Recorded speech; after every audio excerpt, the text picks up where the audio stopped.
Hey guys, what's up? I'm here for a review. Well, actually, it's my 150th review, and I would like to thank everybody that has watched my videos and the 30, almost 40 people that have subscribed to me. I never thought I'd have more than 10 subscribers I mean, that's as many as I expected at the max. And I almost have 40 now, so yeah. So for my 150th review, I decided to watch the world's first Mondo film. Now, for those of you that don't know what Mondo films are films like Faces of Death. They're just, film footage put together of like accidents and animal cruelty and stuff like that, and just put together because people want to see it. And that's just the plot of the film. It's footage of mankind at its most shocking and depraved.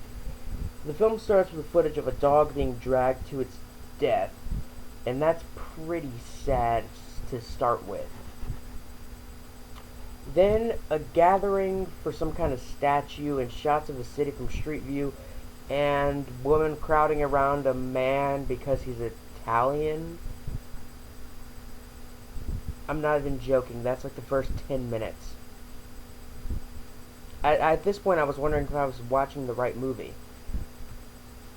And then I see African tribe members, and I'm like, oh, okay, now we're gonna get into some real kind of cruelty stuff.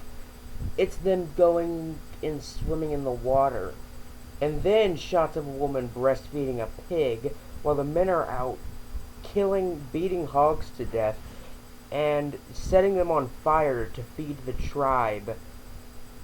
Then the children inflate the hog bladders and play with them. Then they talk about how Americans are messed up about how Americans are apparently weird because we have graveyards for animals.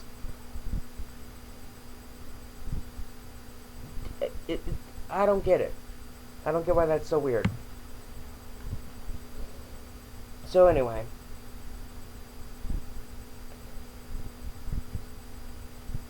then we go to Asia, where dogs are killed and eaten. We see footage of baby chicks being like almost drowned to death in different colors of dye, in honor of it being Easter in Rome. And I mean, it's sad once you see them first taken out of the dye because they look like they look like they're dying. But once they're dried off, they're happy and hyper and they're actually kind of cute looking when they're dyed. But out of every 100 on average, every 70 out of every 100 die. Then we get footage of geese being force-fed, cows being massaged to make their flesh more tender, as well as them being forced to drink 6 liters of beer a day.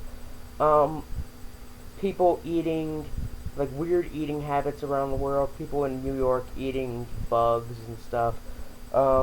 People looking for snakes to eat for dinner. Idiotic religious practices.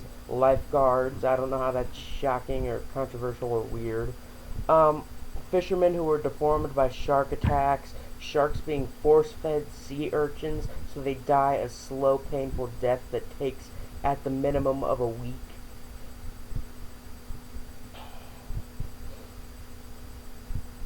A church decorated in human remains, children playing with human remains, a segment about alcoholism, which was pretty funny, a segment about funeral services and homes where the terminally ill who can't afford treatment go to die slowly. Then they talk about car graveyards, or scrap yards as they're known usually. Then nude women being used as paintbrushes, and then people going to Hawaii and being told that there are only 3 actual Hawaiian people left alive.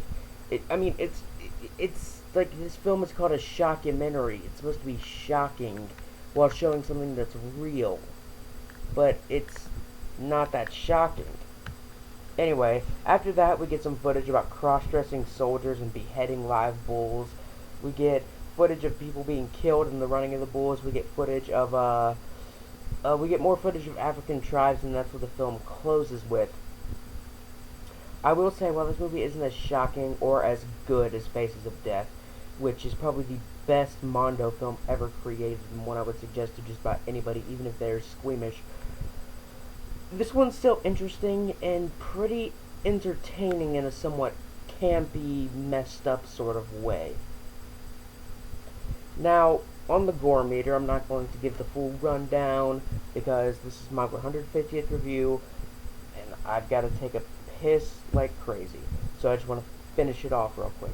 It's a 4 from the 1 to 10 scale, just because of like one bull beheading and a few other scenes of hogs getting beat to death.